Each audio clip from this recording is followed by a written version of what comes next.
Drama में मंटो नहीं हूँ बिलाखिर खत्म हो गया। ये ड्रामा जाते जाते हमें कौन सा पैगाम दे गया? इस ड्रामे से हमने क्या सीखा? इतना अरसा जो हम अपना वक्त बर्बाद कर रहे थे इस ड्रामे के ऊपर, आखिर उसकी लास्ट एपिसोड में ऐसा क्या हुआ जिसको जानना हमारे लिए बहुत जरूरी है। आखिर हमारे खलील रहमान कमर साहब ने हमें क्या लेसन दिया? कोई भी ड्रामा हो जब वो खत्म होता है तो कोई ना कोई एक सबक देता है, लेकिन मैं मंटो नहीं हूँ इसने हमें क्या लेसन दिया? तो जैसा कि आपको पता है कि आप सब ने लास्ट एपिसोड देखी और मैंने लास्ट एपिसोड के जितने भी ऑडियंस थी उन लोगों के मैंने कमेंट्स चेक किए, किसी ने भी तारीफ नहीं की, किसी एक बंदे ने भी ये नहीं कहा कि भाई साहब कमाल ही हो गया, बड़ी अच्छी इसकी लास्ट एपिसोड थी। और इसकी जितनी भी 31 एपिसोड थी आई थिंक, तो हमें बड़ा मजा आया, हमने बड़ा ये ड्रामा एंजॉय किया। किसी ने भी इस तरह का कोई पॉजिटिव कमेंट नहीं दिया। तो इसकी वजह क्या थी? देखो, ये ड्रामा जब शुरू हुआ था ना, तो इस ड्रामे का जो टाइटल था वो था कि मैं मंटो नहीं हूँ। हमें ये लगता था कि ये जो मंटो है ना, जो कि हुमायूं सईद साहब थे, माजी में बहुत कुछ ऐसा है जो कि छुपा हुआ है मंटो को लेके, कोई राज है, कोई रियलिटी है जो कि हमारे सामने रखी नहीं गई। ये अंदर से कुछ और है, बाहर से कुछ और है, दिखने में प्रोफेसर है, पढ़ा लिखा भी है, लेकिन कुछ ऐसा है एक्स्ट्रा जो कि इसके माजी के साथ जुड़ा हुआ है और हमारे सामने बाद में आएगा। लेकिन भाई साहब जब हमने इसको खोदना शुरू किया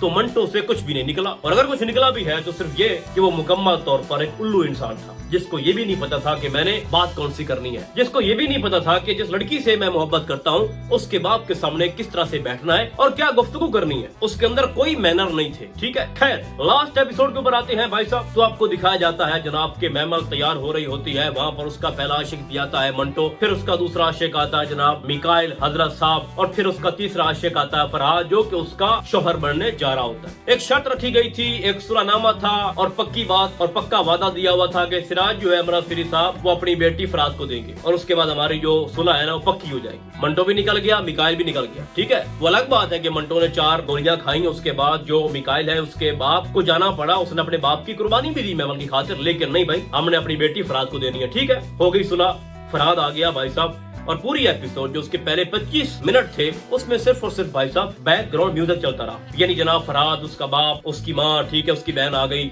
बारात आ गई जनाब, और कलमा पढ़ने की बात जो है वो शुरू हो गई कि हाँ भाई निकाह पढ़ाओ। तो इससे पहले कि जो इफ्रा का बाप था उसने किस तरह से फरहाद को ठोका, मैं थोड़ा सा पीछे जाता हूँ। ठीक है, आपको दिखाया जाता है कि जैसे ही जो बिनियामीन है वहाँ पहुँचता है और आगे से जो सुरैया है वो खड़ी होती है, तो उन दोनों का जो आई कॉन्टेक्ट था ना भाई, वो कमाल का था। मैं ये समझता हूँ कि जिस अंदाज से वो एक दूसरे को देख रहे थे, और लग भी ऐसा रहा था कि ये दोनों बड़े ही पुराने आशिक हैं। तो वो जो एक आध मिनट का सीन था ना भाई साहब वो देखने वाला सुरैया और बिनियामीन का, मेरे नजदीक भाई साहब वो आधे मिनट का सीन पूरे ड्रामे में भारी है। यानी महमल और अगर हम मंटो की बात करें तो वो तो भाई वैसे ही हम उनको नहीं देखना चाह रहे थे। मेरे नजदीक बिनियामीन और सुरैया का एक दूसरे को इतने अरसे बाद देखना, और मैं तो ये कहूंगा कि बिनियामीन तो बिलाखिर वहाँ से चला गया, उसकी बीवी उसको लेके चली गई, लेकिन जो सुरैया थी वो फिर भी उसको देखती रह गई। और उससे पहले जब वो दरबार पे जाती है सुरैया, और वहाँ पर जब खदीजा आती है बिनियामीन की बीवी, तो वो उसको कहती है कि शादी वाले दिन बन संवर के आना ताकि बिनियामीन को अच्छा लगे। तो वहाँ पर एक वक्त मुझे लग रहा था कि जो सुरैया है उसको ये बात नागवार गुजरी, लेकिन भाई साहब जब उसने बिनियामीन को देखा तो मुझे लगा कि ये तो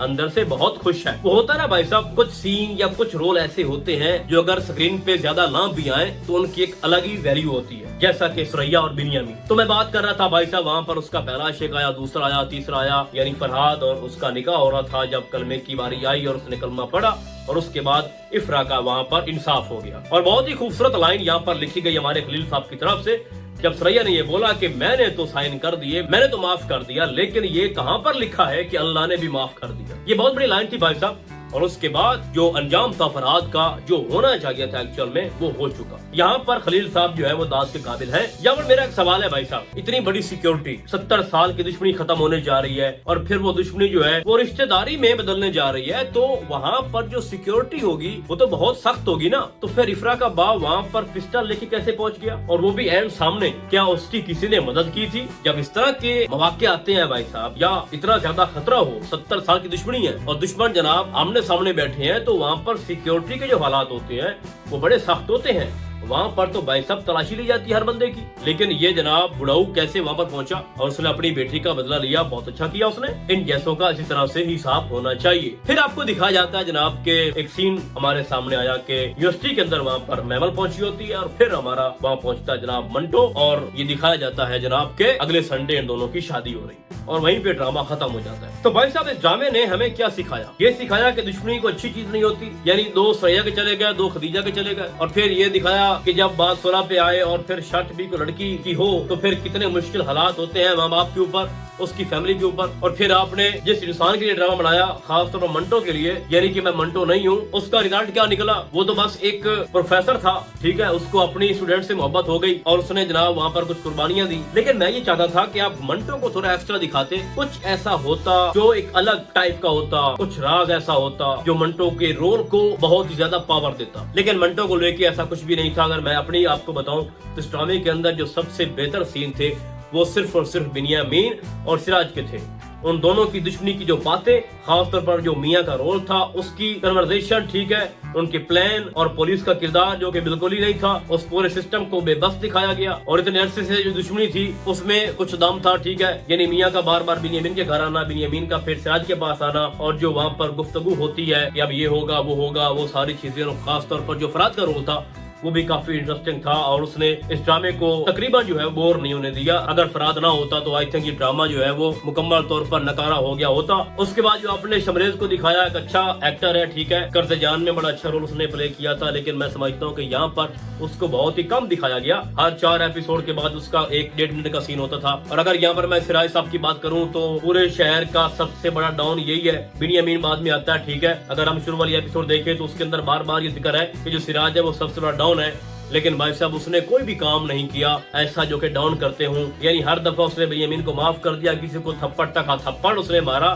منٹو کو، ٹھیک ہے، منٹو کو تھپڑ بنیامین نے بھی مارا تھا اور اس نے بھی مارا تھا۔ اس تھپڑ کے علاوہ سراج نے کچھ بھی نہیں کیا، نہ وہ انتقام لے سکا، نہ وہ بنیامین سے لڑ سکا، الٹا اپنی بیٹی اس کو دے رہا تھا۔ اور اس کے بعد بنیامین نے بھائی صاحب اس کا جو بیٹا شمریز ہے اس کو بھی اٹھا لیا، لیکن اگر فرحاد کو کسی نے اٹھایا تو وہ منٹو ہی تھا نا۔ حالانکہ یہ کام جو ہے وہ سراج کا بنتا تھا۔ یہ صلح کیوں ہو رہی تھی؟ کیونکہ شمریز ان کے پاس تھا، اور اگر وہ شمریز کو چھڑا لیتا سراج تو نوبت یہاں تک آتی نہ۔ خیر، بس یہ دکھایا گیا کہ ایک ٹیچر کو اپنی اسٹوڈنٹ سے محبت ہو سکتی ہے، چاہے فرق جو ہے وہ 30 سال کا ہو چاہے 25 کا، وہ شادی بھی کر سکتے ہیں، عمر کو نہیں دیکھا جاتا، ٹھیک ہے۔ اور اس کے بعد جو دشمنی دکھائی گئی، بٹ اوورآل میں یہ کہنا چاہتا ہوں کہ جو منٹو کا رول تھا وہ کسی بھی کام کا نہیں تھا، بیکار تھا، ٹھیک ہے۔ باقی رہی سریا کی بات تو بڑا اچھا رول اس نے پلے کیا، ٹھیک ہے، اس کے ایکسپریشن کمال کے تھے۔